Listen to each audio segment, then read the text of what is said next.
આણંદ અને વડોદરાને જોડતો ગંભીરા બ્રિજ તૂટી ગયો છે. અનેક લોકોના મૃત્યુની ભીતિ પણ છે. તો ભાઈ આપણે ત્યાં આવું વારંવાર કેમ થઈ રહ્યું છે? તમને પણ ખબર છે કે આપણે ત્યાં પેપરો ફૂટે છે, રોડ રસ્તા તૂટે છે વારંવાર. જ્યારે પ્રથમ વરસાદ આવે ને ત્યારે નવો હાઈવે પણ બનેલો હોય ને તો પણ તૂટી જાય છે. ઘણા બધા ત્યાં વાહન ચાલકો જતા પણ હોય છે, અમુક વિડીયોઝ પણ બનાવતા હોય છે. પરંતુ આજ દિન સુધી એમાં સુધારો કેમ નથી થતો? આમાં ભૂલ કોની છે? સરકારની, જનતાની કે વિપક્ષની? તો જણાવું છું તમને કે ભૂલ લોકશાહીમાં લોકોની ભૂલ છે. સમજો, આપણે જેવું શાસનમાં બેઠા છીએ કે જેમાં આપણે વિરોધ કરી શકતા નથી. કદાચ તમે વિરોધ કરવા જાઓ છો તો એમને પૈસા લઈને બેસાડવામાં આવે છે. આપણું પ્રતિનિધિત્વ કરતા જે માણસ હોય એ વ્યક્તિ ત્યાં જાય છે અને પાછળથી એમને પૈસા આપીને ખરીદવામાં આવે છે. ખૂબ મોટા પ્રોબ્લેમ થઈ શકે છે. આવનારું ભવિષ્ય આપણું કેવું હશે તમે વિચારજો. કેમ કે દરેક રોડ રસ્તા દરેક જગ્યાએ તૂટેલા છે. આમાં કરપ્શન ખૂબ ચાલી રહ્યું છે.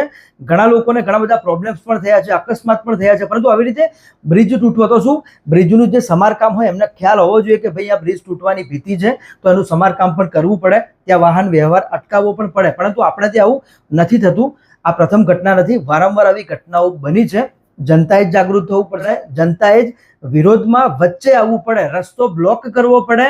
તમામ જે પણ વાહન ચાલકો છે ને એમને આખી ગાડી છે ને એમના રોડ ઉપર મૂકી દેવી જોઈએ, તો જ થાય. પરંતુ આપણે આ લોકો આજે આવું કંઈ કરતા નથી. કેમ કે લોકો હંમેશા પોતાના સ્વાર્થ માટે જીવે છે. આજના લોકો છે ને હંમેશા પોતાના સ્વાર્થ માટે જીવે છે. આજના લોકોને હંમેશા પોલિટિક્સમાં જોઈન્ટ થવું છે, એમના કામ કઢાવવા છે. અને આ કામ એવા જ લોકો કઢાવે છે કે જે લોકો ખોટા કામ કરી રહ્યા છે. બાકી એક્ઝેક્ટ ઓનેસ્ટલી જીવવાવાળા લોકો, ઇન્કમ ટેક્સ રિટર્ન પ્રોપરલી ભરવાવાળા લોકો ક્યારેય આવા લોકો સાથે નહીં બેસે.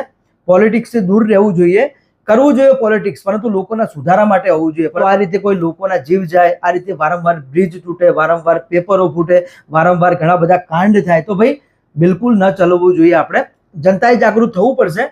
ચોક્કસથી બદલાવ આવશે, પરંતુ એના માટે આપણે બધાએ જાગૃત થવું પડે, લોકોને સાથે લઈને ચાલવું પણ પડે. અને દરેક વ્યક્તિએ જે પ્રમાણે જ્યારે પણ ઇલેક્શન આવે છે ને ત્યારે જે 500 રૂપિયામાં અથવા તો પછી ચવાણામાં જે લોકો પોતાનો મત વેચી મારે છે ને એના લીધે આ પ્રોબ્લેમ છે. એટલે કરપ્શનની વિરુદ્ધ ચોક્કસથી અવાજ ઉપાડવો પડે, તો જ દેશમાં સુધારો થશે. જેટલા પણ લોકો આ દુર્ઘટનામાં મૃત્યુ પામ્યા છે એમના આત્માને ભગવાન શાંતિ આપે. સરકાર, સત્તા પક્ષ છે એમને સદબુદ્ધિ આપે કે ભાઈ વારંવાર આવું કેમ થઈ રહ્યું છે, કેમ નિર્દોષ લોકોનો જીવ પણ જઈ રહ્યો છે. આના માટે પણ સુધારો થવો જોઈએ. અને દરેક વ્યક્તિ જો ખરેખર જાગૃત થાય છે ને તો જે પણ રસ્તો તૂટેલો છે ને આઈટીઆઈ કરો, વારંવાર આઈટીઆઈ કરો, અપીલમાં જાઓ, ચાહે હાઈકોર્ટમાં જાઓ, તો જ સુધારો આવશે. બાકી આપણે જે પરિસ્થિતિમાં છીએ ને આપણે ખાલી બોલીએ છીએ કે મેરા ભારત મહાન, પરંતુ શું તમને લાગે છે કે આ જે પરિસ્થિતિ છે એમાં આપણું ભારત મહાન છે? દિલથી બધા માને છે, પરંતુ ખરેખર પરિસ્થિતિ વાસ્તવિક શું છે તમે કોમેન્ટમાં જરૂર લખજો.